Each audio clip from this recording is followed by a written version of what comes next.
Halo semua, perkenalkan nama saya Aldi Kurniawan.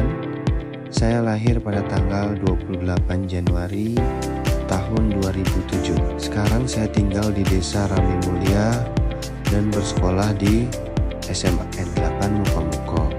Di sini saya ingin mereview sebuah novel yang berjudul Rumah untuk Ale.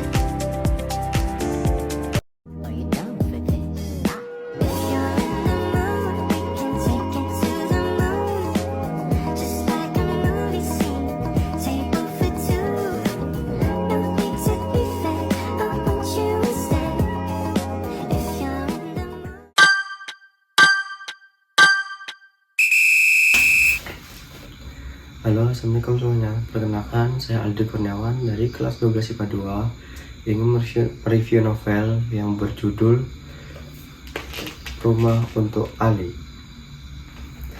Baiklah, di sini saya akan mereview novel ini.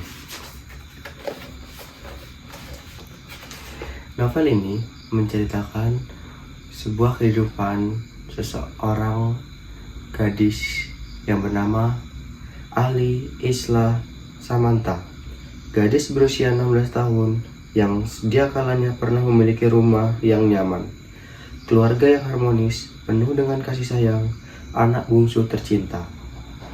Semenjak kematian Bunda Gianla, rumah yang tadinya surga menjadi neraka untuknya. Kenapa? Karena dia menjadi alasan sang bunda meninggal dunia, sehingga membuat ayah dan 4 kakak laki-lakinya membenci dirinya, melabelnya sebagai pembunuh dan pembawa sial. Itulah premis dari cerita ini dan merupakan isi inti cerita juga. Dari awal hingga akhir, tentang kisah kehidupan Ali 5 tahun kemudian sejak sepeninggalan bundanya, tentang dirinya yang menjadi tempat pelampiasan keluarganya, tentang bagaimana sang gadis rapuh ini bertahan atas segala cobaan yang sungguh menyakitkan ini. Baiklah, kita lanjut untuk kepenulisan dari novel ini. Untuk bahasa yang digunakan cukup mudah dimengerti, tetapi sekaligus aneh untuk beberapa bagian, terutama pada setiap pembuka atau opening bab cerita. Tak terhitung beberapa kali dimulai dengan menulis cuaca, alih-alih latar tempat yang jelas, dengan penggunaan kiasan atau majas yang berbunyi aneh, seolah tidak nyambung, typo. Pengulangan kata pun beberapa kali sering kujumpai, menandakan masih kurang teliti. Tetapi setidaknya tidak terlalu mengganggu jalannya cerita atau membuat ambigu. Cerita ini ditulis menggunakan POV3, yaitu serba tahu, yang beberapa kali berpindah sudut pandang ke saudara termasuk ayahnya Ali. Perpindahan POV lumayan bagus, begitupun dengan selipan flashback yang meski lumayan banyak rapi dan bisa dibedakan dengan baik.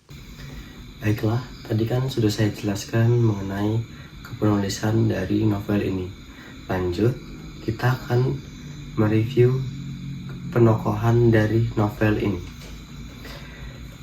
Nah, penokohannya, kita masuk salah satu pokok permasalahan yang lumayan serius menurutku.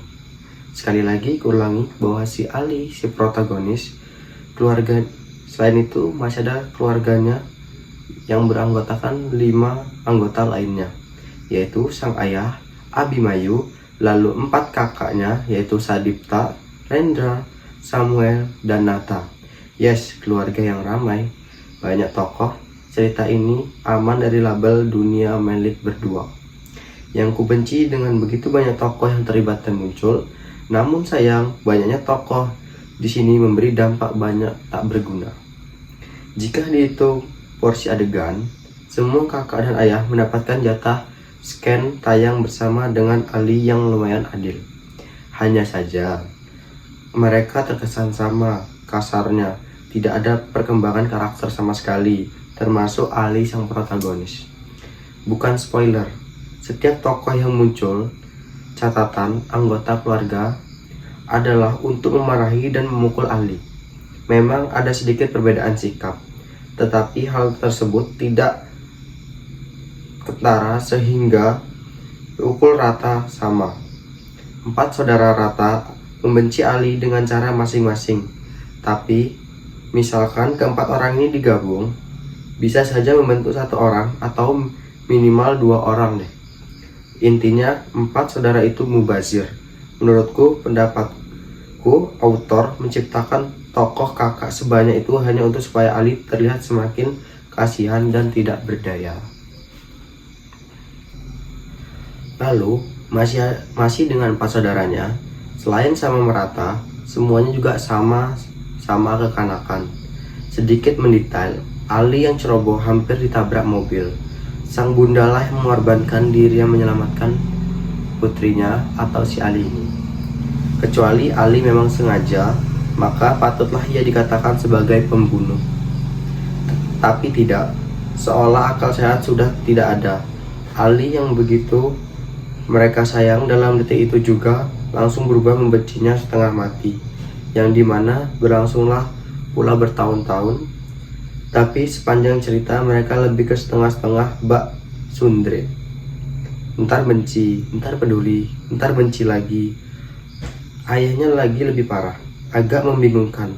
Tapi intinya aku masih merasa kurang kuat bahwa satu-satunya alasan untuk membuat Ali menjadi manusia yang paling menyedihkan di seluruh dunia. Nah, itu tadi menurutku penokohan yang terdapat di novel Rumah untuk Ali ini. Lanjut, kita akan mereview menurutku bagaimana sih plot dan alur cerita novel ini.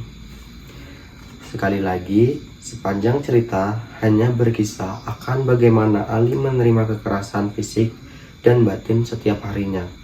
Tidak hanya 4 saudara dan ayah, Ali pun termasuk yang paling pelin-pelan. Karena setiap terluka, Ali akan mengadu ke bundanya berkata ingin menyusul. Lalu besoknya, scan berikutnya, langsung bahagia saat ada sedikit saja perhatian dari keluarganya. Melupakan segala penderitaan. Siklus ini mengulang dari awal hingga akhir, lebih tepatnya sampai ke klimaks cerita yang lumayan dramatis, lebay, dan plot hole. Nah, dengan kesialan yang tak pernah habis, Ali hampir dilecehkan oleh sekelompok preman. Singkat cerita, ia terluka parah hingga berdarah-darah. Sadipta juga mengalami luka tusukan. 4 saudara dan Ali itu saudara sama ayah beda ibu. Ali yang baru siuman langsung didesuk untuk mendonorkan darahnya kepada Sadipta,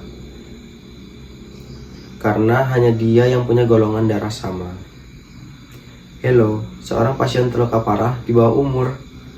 Bobot pun masih kurus, diizinkan untuk mendonorkan darah. Sepertinya itu rumah sakit ilegal. Dokter dapat izin praktek jalur suap deh, nol ilmu. Nah, itulah cerita ini tuh kayak sedikit membosankan karena berulang-ulang gitu. Itulah review plot dan alur cerita dari saya. Lanjut, terakhir yaitulah ending novel. Ending dari novel Rumah untuk Ali ini menurutku adalah, aku cukup senang dengan ending dimana mereka semua menyesal akan tindakan mereka selama ini. Tapi masih agak kurang nendang bagiku, masih kurang kerasa kental juga penyesalan mereka. Ending agak gantung ya. Terima kasih. Wassalamualaikum warahmatullahi wabarakatuh.